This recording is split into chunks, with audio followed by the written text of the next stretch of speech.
Welcome to Monster Man.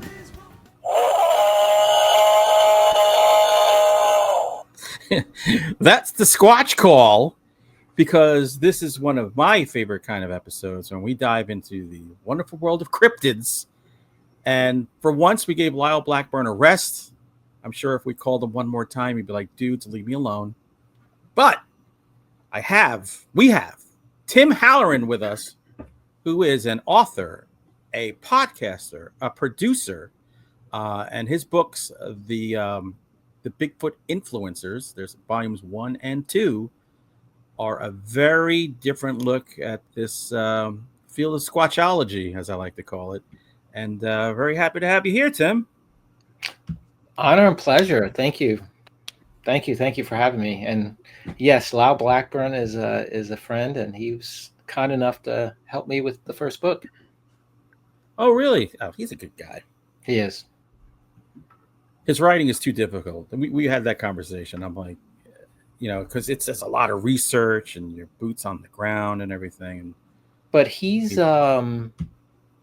books are just, and I tell Lyle this, they're just so easy to read. Not that he's just such a good writer. They just flow. And, different take on yours. I mean, Hunter, obviously I'm in company of an accomplished author here. So just finish this one. There it is.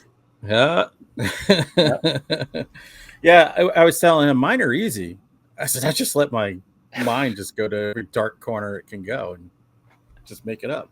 But I'm envious of him because he's writing like these histories of these different cryptids, which is amazing. Mm-hmm. Oh, it's so much research that gets involved in a lot of these authors, and I'll chat a little bit about that. Some not challenges, but things that with my book, so as well. So I think it's best to kick this off. Why don't you tell people how you're different than if we brought somebody on who goes out in the woods and looks for Sasquatch or had an encounter? Like, what makes you unique? Because you are very unique in this field. Well, I guess I'm unique in this field. I don't know if I'm a unique person, but I guess you're my mom's favorite person at that. Oh, your mother is the best. We had so much fun, and when she was just I could have spent all weekend with her. She was amazing, and she was sober, so it was a special time. No, I'm kidding. Mom's not listening, right? No, don't worry. No one in my family listens. So what makes me unique? I think what's unique is I'm not. I say I'm not a quote unquote Bigfooter. Even though some say, well, you actually are now, but I don't. We'll get out in the woods and do. I'm not out there researching. Out in the woods looking for evidence. I mean, yeah, we'll do it, and we'll talk about that in the film. But I'm really. I had a vision to write a book about all the fascinating people that are in the subject and who have influenced the subject. And so I'm kind of outside, I guess, because I'm not in that researcher circle. But my tentacles touch a lot of different people, which is just such a blessing because I've met so many unique people, so many good experiences.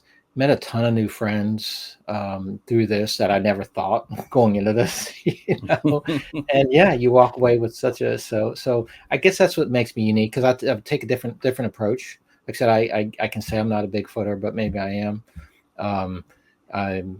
But I'm not. I'm not a researcher. I'm researching the researchers. If that makes sense. I was just gonna say, you research the researchers, which is I think pretty cool because there's a interesting pantheon of folks who have dedicated their lives to searching for the truth about Bigfoot. Oh my gosh, you have met you've crushed all the Mount Rushmores, it seems to me, of Bigfooters. It's crazy. Well, what's unique is when I guess I'm trying to think if it was COVID time. I guess we can say that now on StreamYard and YouTube and such. And I remember there's time we couldn't because but I think I started it then, or maybe around that time period. So we, some of the folks I didn't get to meet in person, and there's still some I have, and many I have since. But I was able to do these types of things and really befriended a bunch of individuals and just got to know them and got to interview them through these type of platforms that didn't have to do it in person. Although in person's amazing. Dana and I did one of our podcast interviews with John Hickenbottom, who's the state park naturalist at Salt Fork State Park in Ohio. And we interviewed him under our cabin. It was raining out, so we had and we were outside, had the lake in the background, and it was one of the funnest things in the world because we didn't have the lighting and we don't do it, but it was just awesome to do it live in person. Well, not live, but do it in person and outside at that. So yeah, even better. But yeah, it's a lot of fun. It's been got to meet a lot of people. The West Coast, was interesting because I spent, when I started, I've done a lot of East Coast. We did East Coast conferences and meetings and things like that. And I'd never been out to the West Coast. I did, maybe for work briefly. And we went out a couple years ago, went out to an event called Squatch Fest, which was great. And just all the people we knew, a lot of people we knew, and just got to meet them for the first time. And it was just like, whoa. And there was like, because even if they weren't speaking or presenting, they may have had a booth there and just met amazing people. I mean, all in one day, in one place. We had lunch with the late Henry Franzoni, who passed away since then. And he's a legend in the history of the subject. Diane Stocking, Shane Corson, Chris Spencer, Rebecca Slick, Todd Neese, Matt Pruitt was out there. Just a ton. Jeff Meldrum, obviously, Dr. Jeff Meldrum was out there. But yeah, and we met Jeff many times, and not to take that lightly. And Cliff Barrickman and his team, his whole crew was out there. And while we were out there, we went to see. We went to Cliff's Museum. So for the audience, two things. Squatch Fest is really cool. So I would recommend that. There's a lot of great conferences out there. That one was really good. Just enjoy that one. And then while you're out there, it's out there, and that's in Washington, but it's, you probably fly into Portland, Oregon. So Cliff Barrickman's got his museum out there. So that's awesome. We got to hang out with, Tom Powell. I don't know if you guys have read the book called The Locals, and he's got, I think, 2 or 3 books after that. The Locals is one of the staples in the subject. I guess he wrote it in the 90s or maybe early 2000s. But Tom Powell, we hung out with him at his house, and it was just a cool time. And then but the West Coast was different than the East Coast. It was just different. It was just like, wow, all these people are out here in one place, and so it was really cool. Got to meet. They're where the Squatches are, man. Yeah, not many roaming around New York and New Jersey. I didn't know. I heard there's some in the Bronx. There's one in the Bronx a little while ago. I mean, yes. According to the book I read, and you can't tell me this book's fiction, right? No, that's based on a true story. Oh, I was going to say it could happen. That's what someone told me. Jay and Vito. But there are supposedly Bigfoots in the Pine Barrens, and I've actually come across witnesses when I was looking for Jersey Devil stories, researching a book. All I got was Bigfoot stories for like days. So there's something in Jersey. It's there. There's reports in I think in maybe every state outside of maybe Hawaii. And I think there's probably, I know in all the continental U.S. and obviously Alaska, there's reports. There's been, even here, we live in Delaware, which you wouldn't think there would be any reports here, and we live on the southern end of Delaware, so it's a peninsula. It wasn't always a peninsula because there's a canal, a man-made canal. So maybe at one point, I can't remember when the canal was built, but we're out. We've got a canal on the north side, we got the ocean and the bay on the one side, we got the Chesapeake Bay on this side. So there's not that there's stories that these creatures can swim and such, so they could do it, but we don't have and I don't say, we have we don't have hills, everything's flat. I guess kind of like the Pine Barrens. And then but there's plenty of food. And I wonder if there's enough shelter because we don't have cave systems. Well, I mean, so there's trees and forests and things, but you just wonder, is there enough space but there's reports. There's actually a report, BFR report that happened right across the street from my house. Yeah. Really? Yeah. It's I mean, yeah, within, I mean, not like within an eighth of a mile. Yeah. Yeah, so Maybe it there's was Joe Aubrey Biden, Plaza. Aubrey Plaza, and Bigfoot. Yeah. What else can you ask for, right? I could see Aubrey Plaza dressing up as Bigfoot just to mess with people. Totally. She has that sensibility. But yeah, it's interesting when you talk about where the reports are, and there's some states that might shock you that come in the top because there's statistics, and there's many wonderful people that I've talked to that do work on statistics. I had a couple in the first book, and then one's coming in the second book. That, I mean, you go up and down the Appalachian Mountains, and there's it goes all the way down into North Georgia. So there's throughways and pathway, and there's reports in plenty of ports in Ohio. New York's got reports. I guess New Jersey has some too. Maryland has reports. I mean, you go through every single state, and there's and some of them are more. Ohio's right up there at the top of the most reported places that have sightings, and then you get down to Texas and Oklahoma, and it's just I guess, and there's reports in places like New Mexico and things like that too. It's just interesting where they're at, and again, the reports. What do we do with those? How about New England? Because I'm in Connecticut, and you go up to Boston. Anything up that way, Maine or? Oh my gosh, yeah. We so we were just for the movie, and I didn't go. I was going to go, but Maine, Vermont, New Hampshire, Massachusetts, Western Mass, John Wilk and Dave McCullough, and the Squassachusett group out there. They've had out there in Western Mass and Savoy Mountain Range in those areas. They've had activity and things out there, a lot of historical activity. So Connecticut too. I'm sure I haven't really dug into where in Connecticut, but I know Connecticut pretty well because I go up there for work quite a bit. Up and down the pretty much everywhere. They come here for our pizza. Yeah, well, yeah. Which one do you think they'll go for? Well, they probably go for Sally's if they're in New Haven, but if they're down here, they go for Colony.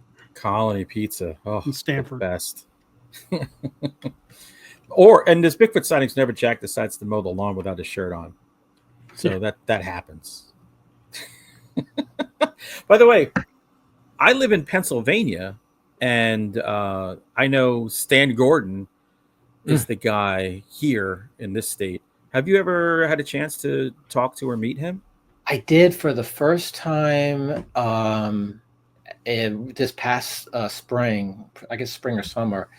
And again, another person that sometimes gets, I don't want to say gets overlooked in the Bigfoot world because people, I think everyone respects him, but they kind of, they forget that he's done so much in the Bigfoot world and reporting, and people like Eric Altman, who's that he's helped Eric get along. Eric's out in Western Pennsylvania, and they just tag him along with the UFO stuff. But I mean, he's got hundreds and hundreds and hundreds of Bigfoot reports. I'm as I'm wrapping up the second book, I'm considering trying to throw a couple more last interviews out there, and that Stan might be one I try to grab. He said he would when I met him. Really nice guy. I thought he's great. I got one of it. Yeah, so he's got history, He certainly does. He's been doing it for a long time. Mm-hmm. And his book was it Silent Invasion? I think that's his book. Sounds like it. Yeah, I think. Yeah, excellent. Is that the one that went through the 1970s? I think maybe. Yep. Which was the first book I read when I moved to Pennsylvania. I was just sitting here alone in a dark house, reading that, hoping there was a report of anywhere around the town I'm in, but there wasn't. I was like, missed opportunity. So Tim, in some ways we're similar to you in that we're not really ghost hunters or Bigfoot hunters or UFO hunters, but we talk to a lot of people who do it. So we're sort of the TMZ, we're at the stars. We talk to the stars. And I would say Hunter is more of a believer than I am in a lot of the stuff, but we're both open-minded, and we're probably both a little more skeptical than maybe a lot of hosts are. So, like, if we're talking to a paranormal investigator, I might be a little more skeptical, or a psychic or something. I might be a little more skeptical and not just believing everything they say. When you're taking on something like this, where you're living your life knee deep in Bigfoot influencers and stuff, do you come at it as a believer, or are you on the fence, or are you a skeptic? What's your... It's a great question. By the way, I think I do take an objective approach. It's hard, once you get into it, it's hard not because you get all this evidence presented to you by these fascinating people, and it's hard to not, there's credence to all that. Yeah. And I think I think any of us who haven't had either a compelling encounter that wasn't visual, if you haven't had a visual encounter or something close to it, I think you have those days where you're like, some days you're like, is this really real? And then other days, you just you pick the day of the week, and then so I do take it from an objective. I think that's kind of what some of my success I've had with talking and working with these awesome people, but is that I'm just asking, I'm not jumping on a side. I'm not going, I'm just honest and objective about it. And I'm pretty low key. I'm pretty easy to talk to. So I'm not going at it like I'm a fan, even though these are some great, cool people, but I'm just kind of a regular guy, and we're just having a conversation, Well, I'll say Lyle Blackburn is a great person for the industry, because we've talked to him twice and I've read a couple of his books. He does all this research and presents you with all this evidence and witness accounts and news stories, and then I've read things, and then later on I've seen a documentary that'll show me the place that he was talking about. So it's like even more real to me. So I appreciate the effort on guys like him who are really thorough. Yeah, I mean, there's evidence out there, or similar to, and you've met Dr. Esteban Sarmiento, because he goes to some of the conferences, and Esteban is he got pulled into this back in the early 2000s by Doug Hychek originally, when he was filming the first Sasquatch Legend Meets Science, and Esteban still doesn't. I mean, I think he's still very, very, very skeptical. I think he wants to believe there's something out there, but he hasn't. I don't think he's there yet, because he hasn't. He wants to see, and he's a primatologist, and he's used to chase great apes and gorillas around. That's what he did. So he knows a little bit about that, animals and tracking them and things that they leave behind. And I think he's a great example of somebody who's been, around this subject for 20 plus years, and still he wants to say, hey, show me the proof. But what he will say, he and I have many conversations about this, he said, what's most compelling to him, I think, is all the thousands and thousands and thousands of reports and witness reports, and going all the way back to the native cultures. And how do you discount that? I mean, I think that's always at the top of the list when people ask, hey, what's the most compelling evidence? Is every single person, not telling the truth? Les Stroud was telling me he doesn't do many Bigfoot conferences, but he was at one, and he said, I think he said he had everyone stand up in a room. He said, okay, if you had if you had a sighting or not, if everyone who's had an encounter, and then if you had a visual sighting, and then the numbers shrink down. Oh, that was some big thunder over here. Yeah, wow, yeah. He'll say, okay, so Hunter, if you had a visual sighting, and Uncle Jack and I are talking to you, well, there's a couple things. You either misidentified, you're lying to us, and misidentification could be you could be under the influence or something, or you really saw something. Likely. Yeah. Yeah. So all these thousand, and there could be 70, 80,000 reports just in the BFRO. We don't see all those because they have a public section and a private section. There's reports in the BFRO, and that the BFRO is the Bigfoot Field Researchers Organization. They have a database, and there's other databases out there too, but they started it back in the 90s. So maybe there's 10,000 reports that we can see, but then they have something called flats where all the investigators have access to, and they just haven't reports that haven't been vetted, or maybe it could be because there wasn't a researcher down in the Pine Barrens, which there is, obviously Eric Spinner's there, but Yeah. but there's but in a place there wasn't someone to follow up on a report. So there's might be 70,000 reports sitting in the flats, and some of them are garbage. They'll say they're just people, writing crazy things in. But if you have 70,000+ reports, that's a lot of reports. And just think, that's like a small percentage of people who actually see something. Most people aren't even going to say anything. Right. Yeah. Or, if they were, they wouldn't even know who to say it to within their neighbor. I just want to say two things, and I'll ask you a question. Esteban's my favorite person to see speak at a conference because you just never know what he's going to come out with. Interesting dude. Unfiltered. Totally unfiltered. I listened to your interview on Bigfoot and Beyond with old Cliff and Bobo. Oh my gosh, yeah. Yeah. From 2022, I think it was. And you were talking about how you went to a con and you kind of got the inspiration for this idea to write the Bigfoot Influencers. My thing is, what started your interest in this to get you to go to a conference in the first place? Uncle Jack. You saw him mowing his lawn? No. I inspire a lot of people. Yeah.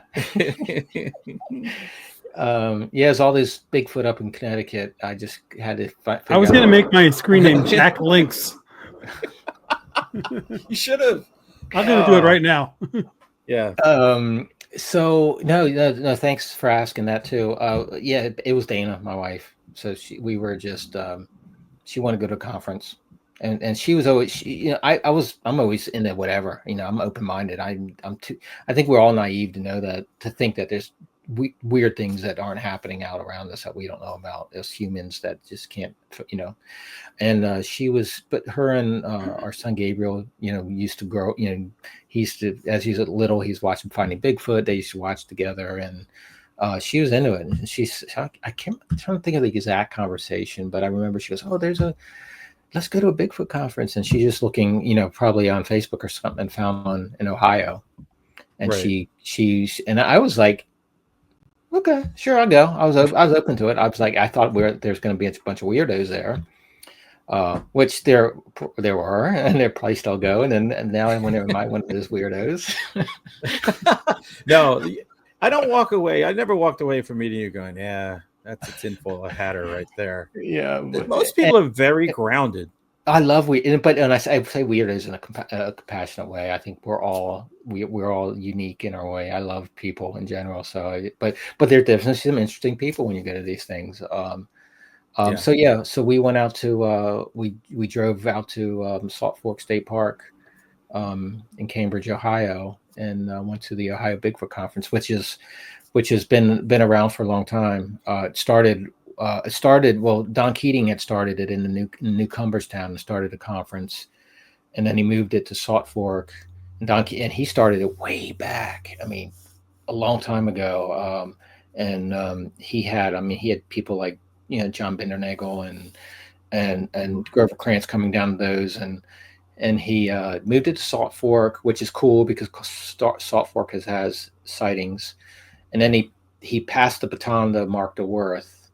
And Mark took over the conference. I'm not sure how many years ago Mark took the conference over, and done a spectacular job. It's a really cool place to have a conference. And now Don Keating's having another conference back down in New Cumberstown in September. So, so that's where we went to the first conference, and I went out there, and that was an interesting time. If you want to get into that, up to you. I see. I wasn't sure if you were like Jack and I, where like we grew up like in search of Mm-hmm. Bigfoot. That was it.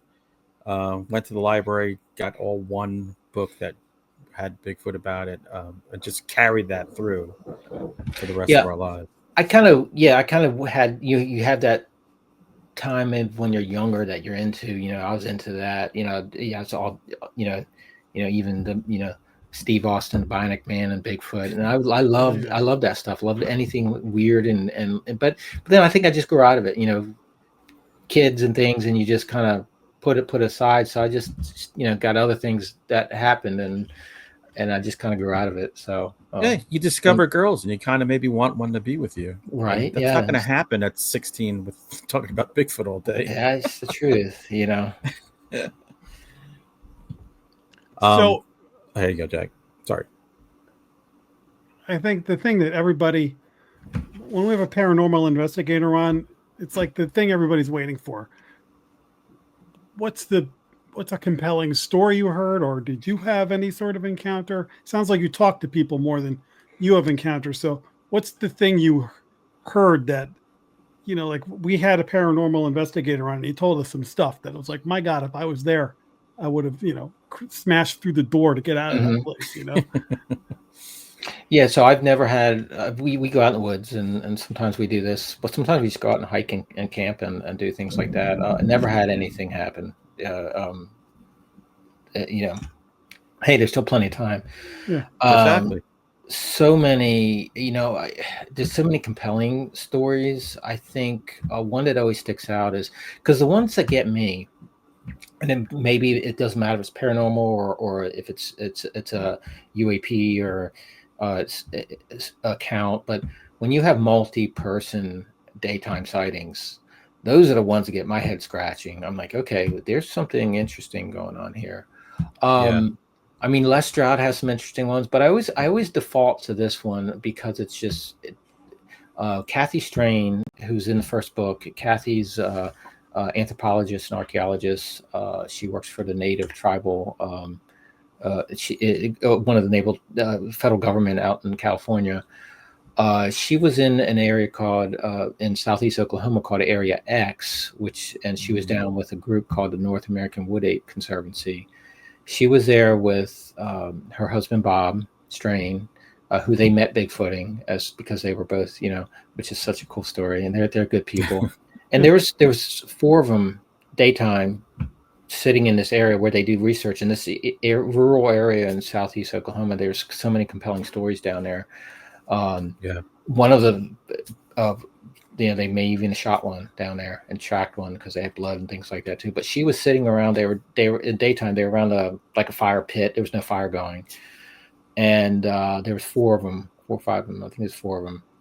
If there's 5, one person didn't see them, but they're sitting around, and they see 2 juvenile, one smaller, and what they think were juvenile, and she says one might be a teenager, one might be a younger one. 2 of them coming towards them, and she gets up towards them. Just walking up. They didn't see him, I don't think. Maybe the winds. So she jumps up and starts chasing them, and they take off up the ridge, and she's watching them, and she says the bigger one is like a slingshot shot it out, and she could see the muscles in the legs, and they how fast these were running. She said there's a 0 chance they were going to be able to keep up with them. And then she said the smaller one was she thought they were siblings because the bigger one left the smaller one behind, didn't care, like, I'm out of here. So she thinks that they probably were siblings, and that was like the bratty little one that the bigger one didn't care about. But yeah, I mean, that's one of the most compelling ones. I think I was with Dr. Russ Jones a couple weeks ago for the film, and it wasn't his account because he had some interesting things happen, but his very first interview he did when he was joined the BFRO, he interviewed a state police officer and his wife, and they were on a 4-wheeler, and had a daytime visual, and they just were on four-wheel, and he came up and she was on the back and saw this thing that looked like this. He related it to a size of a 4x8 piece of plywood. Police officer, so credible, someone who's used to seeing, talking to witnesses and getting information and data, and then she saw it, and it traumatized them both forever. I mean, they moved into the town. They didn't live out in the woods anymore. He came up later to show him where it happened, and had another police officer with him, and he said he was chain smoking and had his gun out and was just shaking, and it shook him. He said it just changed their life. So that was pretty compelling when you have those types of things that happen. And how do you discount those? I mean, how do you say they either saw something or they didn't, and it's that traumatic too. Mm-hmm. You change your life, you change your view on things. Yeah, that's. You would think they would, if it's misidentification, they could kind of like twist their minds into a pretzel and just go, it was, I don't know, an upright bear or something. But if they can't even get that far and they're still traumatized, it's something. Yeah, and I think what happens is people can tell, like, if you witness something, and this is from talking to other folks, there's certain things you may misidentify. You say, maybe the size, maybe you say, I think this was 9 feet tall, and maybe it was 7 feet tall. It was this wide. But I think you can, if you get a face, you can tell the difference between a bear face and something that's not a bear face, because what else? I mean, there's not many things the only thing that we have to relate it to is in that size and type of thing would be a bear, So yeah, it's definitely interesting what people, that what people witness and shakes them to a core. It just changes their life. Yeah. So something happened. Now, something that is happening for you. I'll get Les Stroud. You've mentioned a couple of times. He's the Survivor Man. Mm-hmm. His series with the Bigfoot thing was one of my favorite things that I've watched in a long time. What are you guys working on together? So Les, for the audience, Les Stroud's, had a series Survivor Man, and then he did a series Survivor Man Bigfoot 10 years ago. He's got another series. I'm plugging for him. I don't know why, but Wild Harvest, because I watched that too. But he was he was kind enough. Doug Hychek introduced me to him for the first book, and we became friends. Super, just cool guy. And I think he was from my first book. He was one of maybe the only one. I mean, maybe Esteban could kind of fall in that category, but maybe not. He wasn't a Bigfooter. He was famous in his other world, but not famous. I mean, he's obviously famous in the Bigfoot world, but he had his other things. So he was not known as he's a documentary filmmaker. So it was kind of cool to have him because he's different than everyone else. Not everyone else, but it was just a different take because it had a different background. I think he wasn't doing into the Bigfoot research as much as some of the others were. And he came to me and asked me, I guess it's been a little while and I couldn't talk about it for a while. He wanted to make a documentary, and really it's a different take. It's called The Question of Bigfoot. And we started with taking all the skeptic questions of why don't we find bones? Why isn't there a dead one? Why isn't there one in the zoo? Or all these different things that a skeptic would ask. Where would they live? What would they eat? Why haven't we don't see one? And all these other things. And so we put together questions on that, and we both had ideas. And then we had a team. There's other folks involved with it. He's got some great camera folks, Max Underwood and Devin Mason, and his Lawrence's executive assistant. She's great. Barry's a editor. I don't know if that's Barry's real title, but he's like the brains. He is the editor, and he's going to make all the magic happen. And then Scott Tompkins from the Bigfoot Mapping Projects, Les reached out to him, and he's helping. So we're bringing some cool things into that too. So he took all these questions, and his thought was, instead of making like his series where he didn't want it to be just about him out in the woods, he's going to do some of that. Obviously, he's Survivor Man, but he's talking to researchers in the subject, and he's hitting with questions, and some of them are hard questions, and some are, hey, why would this happen, or why don't you think you pick them up on trail cameras, and is it, and just so, and then he's talking to people who are on different spectrums of theories. So you've got a Dr. Jeff Meldrum, who's on one side, scientific, he's a studies bipedal locomotion, PhD professor. And then then other people who may think, hey, are they related to spirits, or and other things like that? Or, there's the native piece of it. So it's from all spectrums of beliefs, and not hitting with all this, but asking them some of the same questions. Kind of like what I did when I did my book, and on the second book, everyone got some of the same questions, but then I had catered to some just to their specialty. So he's getting out in the woods with them, and he's doing live interviews with them and getting them out in person. And then there's going to be some different elements of it too that I don't know if I can say, but but there's some I don't want to give everything away, and everyone who, so I've helped them connect. We went through a list of people, depending on where he was, and we put together a great group of different people. It's still evolving. We might even add a few more. He was out traveling up by you, Uncle Jack, and tell him to stop by.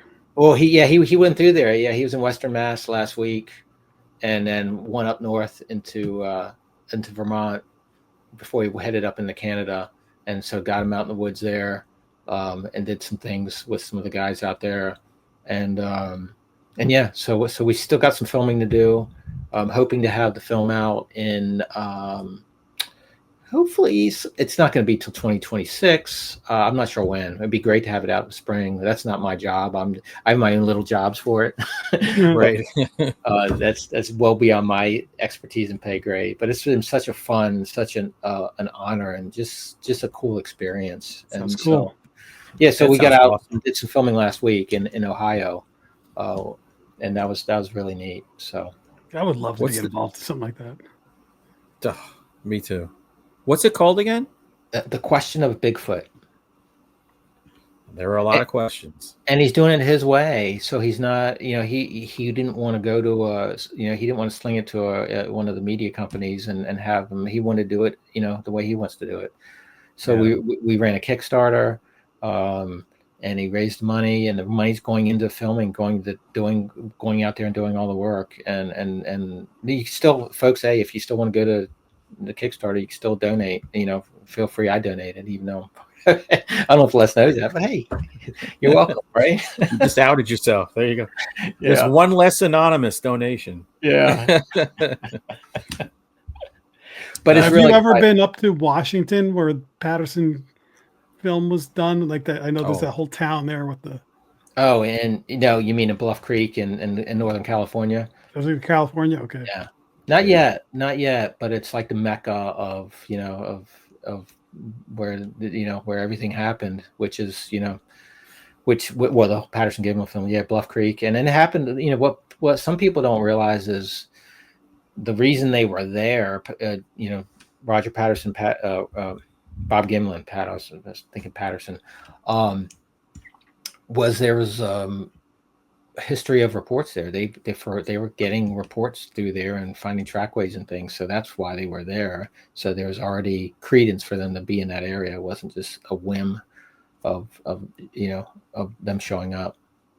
It's a pretty remote place to just kind of like say, let's just root around and see what we find. Well, Hunter, you mentioned that, and that's another thing that comes up that's compelling too. Some people have eyewitness accounts in the woods and you could be in Oklahoma, you could be in Texas, anywhere, where there's hunters, West Virginia. And are you going to run around in a Bigfoot suit with hunters? Right. I always say that. Yeah. It's a surefire way to get yourself killed. Right. So that's another thing that makes you scratch your head. I mean, why would someone be that stupid to run around, someone with a shotgun or whatever, or a high power rifle in their hand? So. And you would think if there was a lot of people running around in costumes, one of them would have been shot by a hunter. And we know, they shot this fool in a ghillie suit or a Party City Bigfoot costume. Yeah, but they do show show up in weird places. Like, they show up in places where nobody would be dressed as a Bigfoot, waiting for the odd person to come around once a year. That, to me, is one of the more compelling reasons for its existence. And when they find footprints, and same thing out in the middle of nowhere, why would you put prints out in the middle of where no one's ever going to see them? Right. I mean, we can't prove it, but we can, it's definitely a compelling theory. When we were with Dr. Russ Jones last week, he's big into trail cams, and he's out in the woods every week. And that's the thing about the subject. You got to get out there to find something. And what he does is he works with park rangers, but he takes his trail cams, and sometimes he'll put the trail cam at the trail head so he can see how many people are coming in. Mm-hmm. And then he can time them how far they walked, by the way, when they come out. So if they came in at 4:00 and they exit at 5, then he can kind of calculate, okay, based on how far you can walk, they could only walk, a mile or 2 miles in. So when he sets his things up, he goes beyond that where those people aren't going. And I think that's pretty smart. Yeah. When we talk about influencers, there could be good influencers, there could be bad influencers. One person I wanted to ask you in particular, I don't remember if he was in your first book. Todd Standing. Have you ever talked to Todd? Only because you talked to Les, and I know Les had Todd on his Bigfoot show. Yeah. I'm not saying, by the way, I'm not saying he's bad. I'm saying he has a reputation. 100% controversial. Yep. Yeah. We actually talk about that in Les's chapter in my book. He's never been ruled out. He was on my list.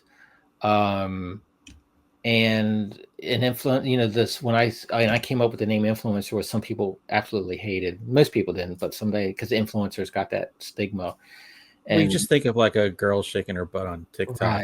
Right. And I came up with like 10 or 15 titles, and that's just the one. I said, okay, it's what's an influence, and it's really someone who's had an impact on the subject, over either currently or in the past. So that's obviously. So I don't know. I mean, so most of the theories, and I don't know. I've never met Todd Standing. I've never talked to him, and some people, a lot of folks do talk to him on a regular basis. And I've had a lot of in-depth conversations with him and Les. Les spent a lot of time with him in the woods and out there. So I've got I know where I kind of know some of where he's coming from Les, and I'll just leave it there because that's Les's conversations and time he spent with him. And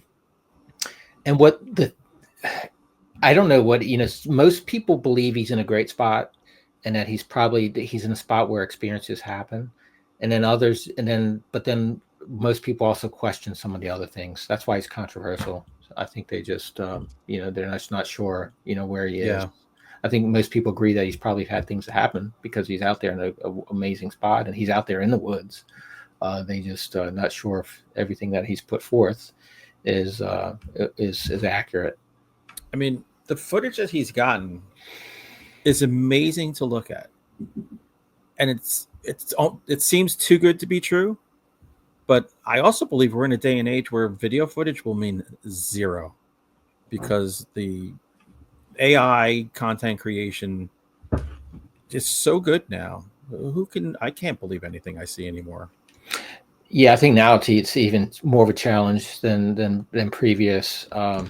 They're those, if they were real, which, and I'm going to just, most folks that I talk to don't think they are. Again, I can't judge. I wasn't there.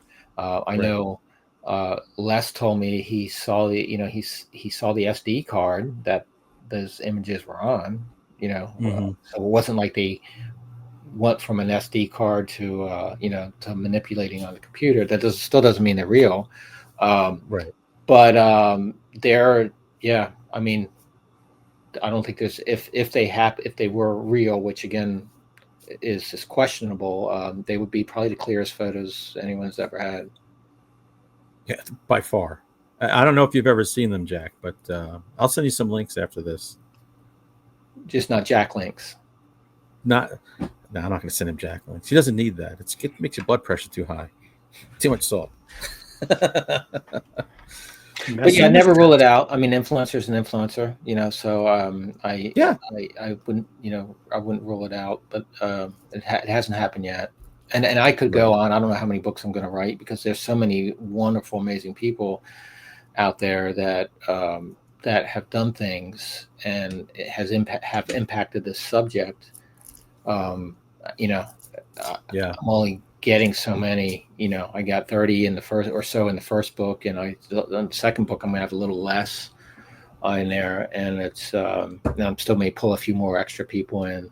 But I could keep going on and on and on. So that's one of the challenges is where do you start? Where do you finish? So, yeah. Now, most important question from me, 2-part. Do you have one of those plaster casts of a Bigfoot footprint? And then number 2 is, all the influencers that you talk to must have swag. So do you have like a drawer full of Bigfoot Hunter Club shirts and stuff like that?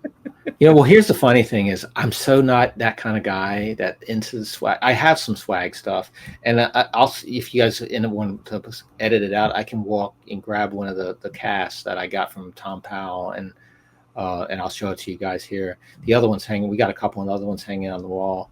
It will be a little more for me to pull down. But yeah, I don't have a ton. I have, because I'm just, I don't know. Maybe it's because my profession, and I'm in a sales type profession, and you always go to these events and shows, and I got a bags and full of those things. I mean, when I go to the shows, I get them, which is cool. I get people come by and give you stickers, and we trade things, and it's really cool. But I'm just trying to think of what. I mean, I do. You can't see it. I've got one of the posters when I was doing the one of the conferences and things like that. And I've got some pretty cool things, But yeah, if you'd like to see a cast, I can go grab one. Yeah, that would be great.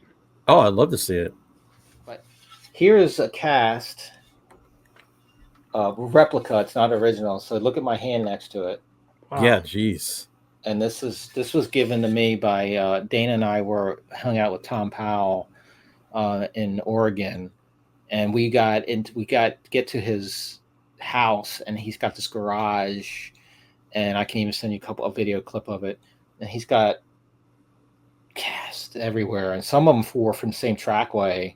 So we were looking at different casts. This is what's compelling too, from the same trackway, and the toe splay was different and things like that. And how do you?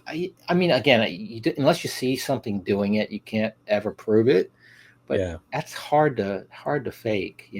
This one came from 1997 in Mount Hood National Forest. In Oregon. So Mount Hood. Okay. Yeah. That makes sense. And from 1997, but it's humongous. It's pretty cool. That's awesome.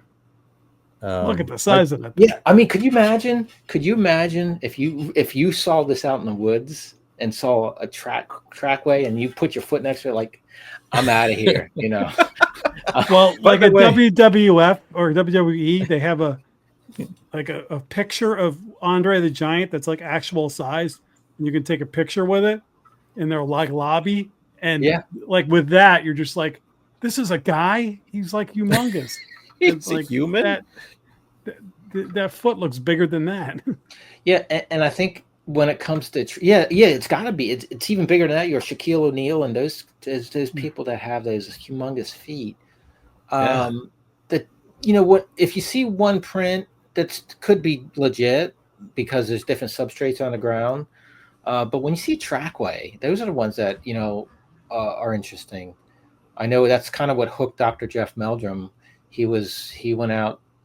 He was with Paul Freeman and on a whim and stopped to visit Paul Freeman and stopped at his house. And Paul Freeman didn't even know he was showing up. He just kind of showed up at his door. And Paul said, "Well, there's actually there's fresh prints. I just saw a trackway. I was getting ready to go out and look at." And they went out and that's what got him, because he saw, and he studies this. He saw this trackway, and he could tell where the heel was lifted differently in different places. The toe splays are different, and he says, he goes back to say that's what really. I mean, he was a little bit into it because he's already kind of studying it, but he said that's really what got him hooked. He's like, okay, there's something really here going on. So yeah, who's gonna make like a fake, fully articulated foot that's going to adapt to the terrain and leave right prints? And how expensive would it be? I think that's another thing, is how much would that cost? I think Les did that in one of his things on the Survivor Man Bigfoot. I think he went into the cost of what it would take to make a fake one, and who's got that kind of money and why? What do you get out of it? So it's fascinating. I mean, again, it's hard to say unless you see something make that print or make that noise or make the tree knock or whatever it is, to say it's out there unless you see it.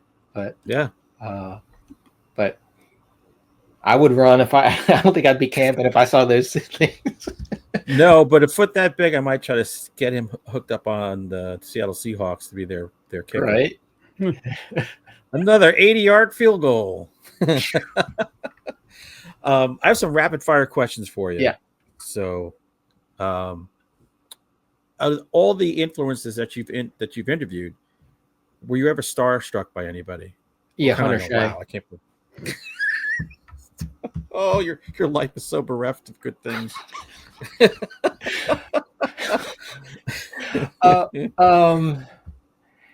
I don't know. It's such a tough question because I've worked in the professional sports world a little bit and been around athletes and things. But I mean, definitely there's a couple times that my first interview was a little intimidating because I interviewed Lauren Coleman. And I love Lauren. And I was at a funeral and I didn't want to reschedule the interview. And it's my first one. And I was just nervous, a little nervous because, and it's Lauren Coleman. So he's definitely, so that was a little intimidating in that regards. I got to interview Peter Byrne, who was not, I don't know if he's 96 when I interviewed him, but he's passed away since. Yeah. So that was pretty cool. That was just cool. I mean, that's like legendary, getting to do that. Yeah. And there's just a lot of cool interviews. So maybe those two might, Lauren for different, and Lauren's great, but it was just like, oh, my very first one. And I totally blew it. And I know, and I was late and it was, that was fresh. That was tough on me, but, so yeah, and it's my first one. So I was a little nervous about that too. So I could see that. By the way, Lauren as a person is not intimidating. Just to throw it out there. No, we went up, and then after that, we went up and he was so hospitable. We went up to Portland, Oregon, Portland, Maine, and hung out at his museum with him. It was a great time. So it was awesome to get to meet him and do that. So yeah, I thank him for that. And his new museum is moving to Bangor, Maine next year. So I got to go check that one out. Yeah. Yep. I'm sorry. Go ahead. No, that's it. Go, because you have wrap up. You have more questions, so go ahead. Is there anybody who has since passed on that you wish you could resurrect one person, bring them back, and interview them, meet them face to face, and put them in a book? Oh, I mean, there's a ton of them. I can't. There's more than just one. I mean, obviously, Bob Titmus. He was out there. Renee Hinden, Grover Krantz. Just the whole group of them that were early on in this subject. Bobby Short was one I would love to interview. She was in the second wave maybe, and she passed on, and she was one I didn't get a chance to. There's not a lot of, it's always tough. It's because there's not a lot of women No. there's some, and so there's always tough getting, there's always, not that but just there's not a lot of women that are in there, so it's always amazing when you get some that have a lot of history in the subject. Yeah, absolutely. So John Green obviously would have been amazing to interview. So those, I guess, John would be Green and Grover Krantz. I think they'd be on my list. Yeah. Favorite, you might tell me none. Favorite Bigfoot movie that isn't The Legend of Boggy Creek? Actually, I don't know about well, Sasquatch Legend Meets Science was really good. Sasquatch Odyssey was really good too. Which, you guys, if your fans, look that one up. I like the interview style, factual one. Sasquatch Odyssey was really cool, and it's got a lot of the old school Bigfooters in it. Doug Hycheck came out with Sasquatch Legend Meets Science in, I think, 2002 or 2003, and that's really, really, really informative. And it takes that scientific approach, and he's got, it's still relevant now, and it's 20 years old, Right. And then most recently, again, I recommend, it's called The Dark Divide. The Dark Divide. The Dark Divide. Yep, based on a true story. And it's got some famous actors and actresses in it, and it's if when you look it up, it's not listed as a Bigfoot movie, but it is one. So Dr. Robert Pyle is who the story's about, and we actually interviewed him recently, and he actually got a Guggenheim grant to go out in the woods and look for Bigfoot. Oh, that's a dream right there. Someone paying me to go look for Bigfoot. But the movie, because he's also a butterfly scientist, I'm not going to say the word because I'd chop it up. I can't, begins with an E. Your fans will know it. Yeah. But the movie, when they filmed the movie, they made it. He was going out in the woods to look for Bigfoot, but in the movie he was going out looking for butterflies, and they slid Bigfoot into the storyline because they thought the audience, they'd get a broader audience. But it's wonderfully done movie. So that's and that just came out, maybe early 2020 or 2022 or something like that. So definitely look that one up as a recent. I'm gonna. Yeah. By the way, I will tell you the best Bigfoot movie made is Exists.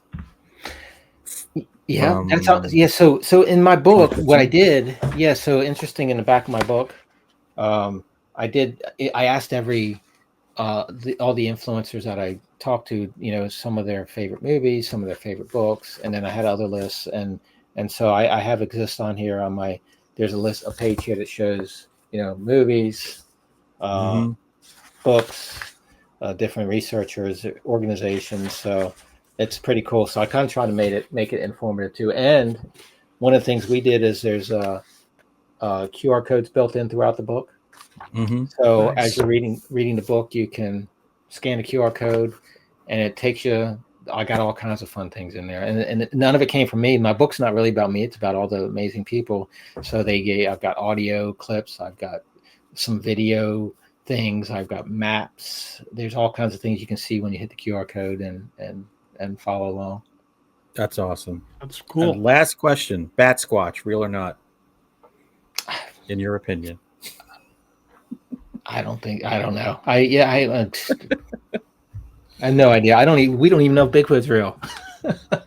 We think come on, a flying Bigfoot? It has to be real. I did. Yeah. Or is it Bat Squatch, or is it Mothman that people misidentified? Could be the Jersey Devil posing as both. Yeah. Bat Squatch and Robin. Well, when you said bats, when you the first thing I thought of when you said Bat Squatch is I got a 6-pack of Bat Squatch beer in my refrigerator. I was like, is he talking about the beer? That beer is really good, by the way. Yeah, it is. Yeah. Knock back 6 of those, and your day is set. Yeah, definitely. All right, Jack. I'm done, Jack. I'm not going to ask him anymore.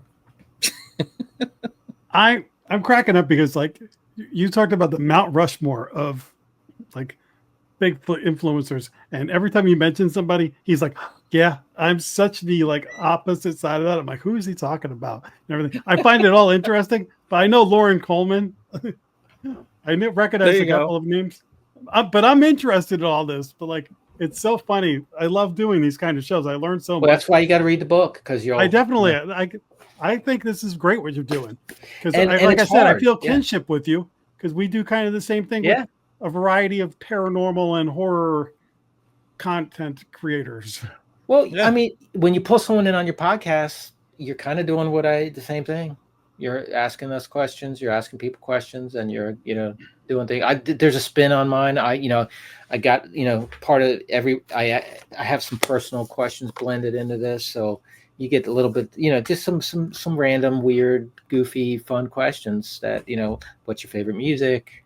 Who's your, just like some interesting, fun questions. So like, you get to hear what Dr. Meldrum's favorite music, what kind of music he listens to, questions that they don't ever get asked for, because people just want to talk to them about Bigfoot. So I thought it'd be fun to take it down a level and ask them about normal life things, Well, I hope Dr. Jeff Meldrum's a fan of Cardi B.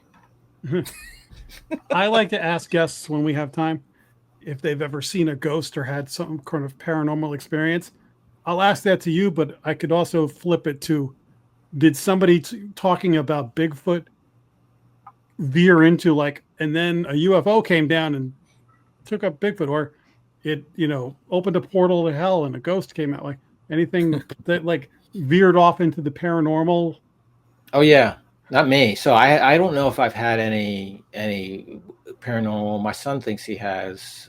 So I don't think he thinks he had a house, an old house he lived in, that he swears that there's ghosts in there, which I kind of believe him. But I haven't, I tell you what, an interesting, so really went down a rabbit hole. And, Henry Franzoni, rest his soul. Henry was a Bigfooter back in the early days. He was with Peter Byrne and all those guys. And he actually helped build he's a computer guy. So he helped, I think if it wasn't for Henry, he built the first internet-based forum for Bigfooting. It was called the International Bigfoot, I think it's forum, but something like that. And then he helped Matt Moneymaker build the BFRO, showed him how to do that. And then he was kind of not in Bigfoot. He was working with the tribes out there he was biologist, and worked with the tribal relations out there. Then he kind of came back to Bigfoot, but he sat down and told us, and he made it public, so I can talk about it. He saw a UFO, and he believed that Bigfoot lived underground. And there's definitely, he had stories where when he had his first experience, there was, the guys in the black suits and everything else like that. And then he believes that Bigfoot live underground and working with the government, and they're down right now underneath us, in little, working together doing bunkers.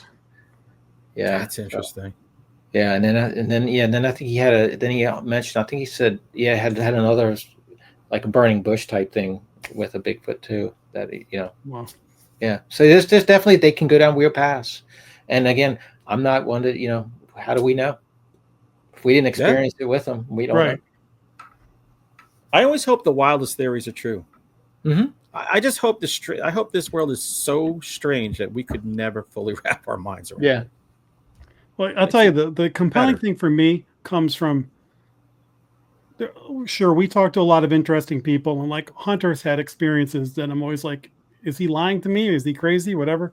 But I have Still, friends. He thinks I'm lying 25 years later.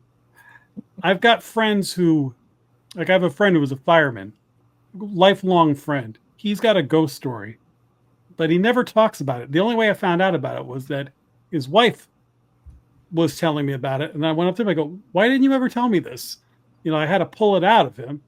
Then, like 25 years later, I'm with him and another friend who doesn't know him. We're having pizza, and I go, oh, you'd love this. Mike, tell him your ghost story. And he was like, oh, yeah. And he just, if you hadn't asked him, he never would have brought it up. And he told the exact same story that I haven't heard in 25 years, that I was like, so he's got nothing to, he's not trying to get attention from this. There's nothing to gain from it. But just if you ask him about it, it's like, hey, remember that time your bike got stolen out of school? Right. You tell it the same way. Yeah, there's nothing in it for them. So that's always compelling. I love talking to people, witnesses like that too, and because there's nothing, they come out years later and tell you about it. Yeah, I mean, it doesn't make you rich. Yeah. So I appreciate what you're doing, because I feel like in the search for the truth, what you're doing helps. Well, let's see who the players are here, and we can compare and contrast. This guy seems like a Looney Tune, and this guy seems like he's really got his stuff together. What do they have in common? And what are the differences? And thank you for saying that. I appreciate that. And yeah, it's an interview style book. I have some writing that I do, but it's basically it's their words, and that was the agreement. I'm sharing their words. I let everyone see before it goes to publishing. They get to see what I wrote, because I still got it's a lot of work, because I got interview, transcribe, and that's where it takes time. That's why but yeah. So then the readers can pick what they think. Let them think. Let them, and then they can pick what chapter they want. And that's what's cool too, is you don't. It's not a storyline like. I'm still mad at Hunter, because once I started this book, I had to finish it because I couldn't wait to find out what happened. This is a little different, because you can literally at your leisure pick up I want to read about Carlos Jimenez or Rick Knoll, and then you can it's his chapter or her chapter when it comes to some of the other folks, and it's pretty cool. It's a lot of fun. It's a really good way to build.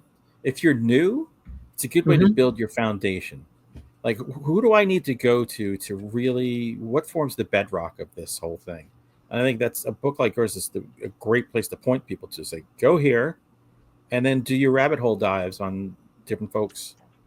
And I think you'll have a good working knowledge. Yeah, and part of it was me too, because I was trying to figure out. I was listening to podcasts and watching documentaries and going to conferences, and I'd come across someone that I said, wow, I didn't even know who that person was, and they're fascinating. So then I said, wouldn't it be great to help people say, okay, here's some people that are doing things or have done things, and give a little bit of history. You get history of the subject, you get experiences, you hear how they feel about the subject, you get some big heavy hitters, you get that are household names, and you get some people that you may not know who they are until you read the book, and you're like, oh wow, they really did this. And then and so it's really a lot of fun, and it's kind of like a directory of what's going on out there. Who's who and squatching. Yeah, there was never a book. Now Todd Prescott, who's in the book, he's a historian, and he's a researcher and a historian.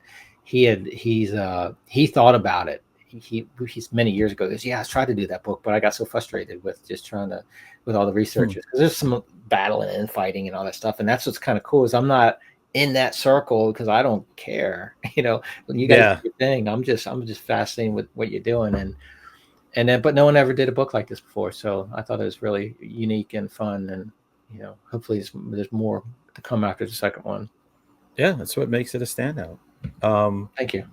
This has been awesome. This is like 2 months in the making. Cool. Likewise. Where can folks find you other than a table next to me at the next Cryptid Paranormal Con? I mean, you can always go to the bigfootinfluencers.com. From there you can get to all of our social media things. Trying to get, again, right now, neck deep in the film, trying to get second book published and out the door. Got a couple other projects that I'm working on to add to that, forthcoming. And then get bigfootinfluencers.com. I mean, then you can catch up all in our social media. You can, if you type us up on Instagram, Facebook, all the I don't TikTok, all those places, that it's just that's so tedious. I agree.